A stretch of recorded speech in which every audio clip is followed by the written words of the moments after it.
the ABC7 I-Team got a hold of court documents that reveal new details about a crash that killed 3 people on Christmas Eve. The man accused of causing the wreck, 24-year-old Joel Garcia, has been charged with DWI. The affidavit states Garcia had his blood drawn without a warrant. More on that in a moment. Police say witnesses reported seeing Garcia behind the wheel. Garcia was allegedly speeding when he ran a red light at the intersection of Joe Battle and Vista del Sol. His car T-boned another vehicle with 3 people inside. Isaiah Deal, his brother Joshua Deal, and Josh's girlfriend Shannon Del Rio all died at the scene. According to the documents, an order to draw Garcia's blood was given before the warrant paperwork was completed because Garcia was on the verge of receiving medication that would alter his blood chemistry.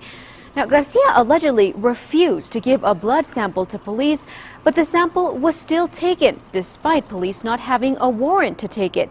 ABC7's Ashlie Rodriguez looked into the legality of this. She's live to explain. Ashlie. Last week, the Court of Criminal Appeals ruled that taking blood from suspected drunk drivers without a warrant was unconstitutional. But that didn't stop El Paso police on Christmas Eve. Today, I asked them why.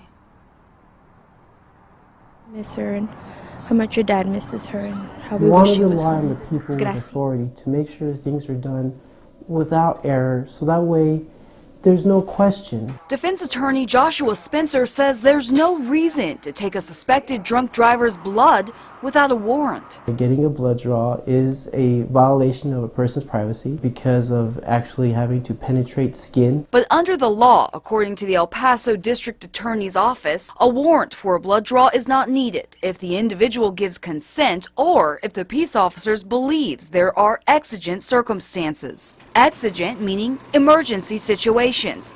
An individual officer can determine when there is an exigent circumstance. However, the decision to conduct a search without a warrant will be reviewed by a police supervisor to ensure compliance with case law. I want the search warrant and I haven't signed it. Garcia, according to El Paso police, was in an emergency situation. A spokesperson told ABC7 an officer was at the police station writing a search warrant affidavit when it was learned Mr. Garcia was about to be given medication that would contaminate any future blood samples for evidentiary purposes. No, I don't buy that at all.